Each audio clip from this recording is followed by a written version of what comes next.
Voter ID কাৰ্ডৰ নতুন এটা আপডেট লৈ আহিছোঁ। সেইটো আপডেট হ'ল যিহেতু ইলেকশ্যন আহি গ'ল, সকলোৰে ভোটাৰ আইডি কাৰ্ডৰ প্ৰয়োজন হ'ব।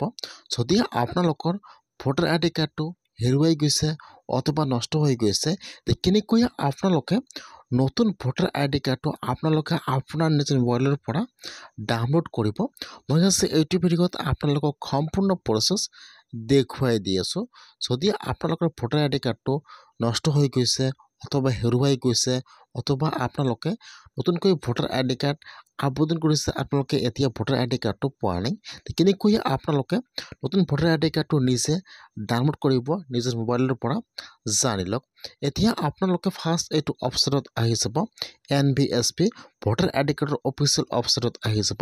মই কিন্তু আপোনাৰ সুবিধাৰ কাৰণে অপশ্যনৰ লিংকটো মোৰ ডিছক্ৰিপশ্যনত দি দিছোঁ। আপোনালোকে ডাইৰেক্ট ক্লিক কৰি ফাৰ্ষ্ট এইটো অপশ্যনত আহি যাব।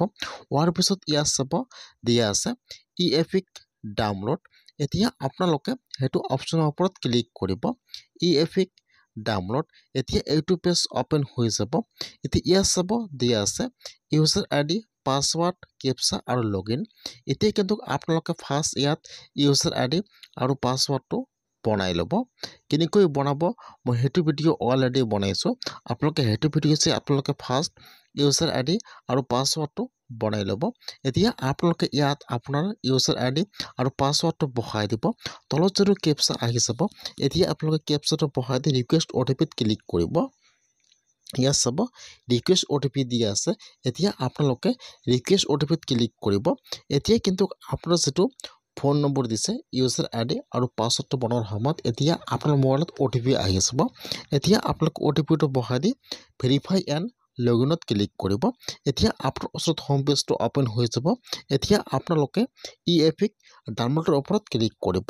এতিয়া আপোনাৰ ওচৰত আৰু এটা নিউ পেজ এতিয়া অপেন হৈ যাব এনেকুৱাকৈ। এতিয়া আপোনালোকে ইয়াত চাব, ইয়াত কিন্তু দুটা অপশ্যন আহি যাব। ফাৰ্ষ্ট চাব দিয়া আছে ইপিক নম্বৰ মানে ভোটাৰ আইডি কাৰ্ড নম্বৰ, 2 নম্বৰত চাব দিয়া আছে ফৰ্ম ৰেফাৰেন্স নম্বৰ। যদি আপোনালোকৰ আগৰ পৰা ভোটাৰ আইডি কাৰ্ড আছে, আপোনালোকে ভোটাৰ আইডি কাৰ্ডটো নষ্ট হৈ গৈছে বা হেৰুৱাই গৈছে, তেনেহ'লে আপোনালোকে ইপিক চিলেক্ট কৰি লৈ ল'ব। আৰু যদি আপোনালোকে এইবাৰ নতুনকৈ ভোটাৰ আইডি কাৰ্ড এপ্লিকেশ্যন কৰিছে, আপোনালোকে এতিয়া ভোটাৰ আইডি কাৰ্ডটো পোৱা নাই, তেনেহ'লে আপোনালোকে ফৰ্ম ৰেফাৰেন্স নম্বৰত ক্লিক কৰিব। ইয়াত আপোনাৰ ৰেফাৰেন্স নম্বৰটো বহাই দি আপোনালোকে ভোটাৰ আইডি কাৰ্ডটো ডাউনলোড কৰিব লাগিব।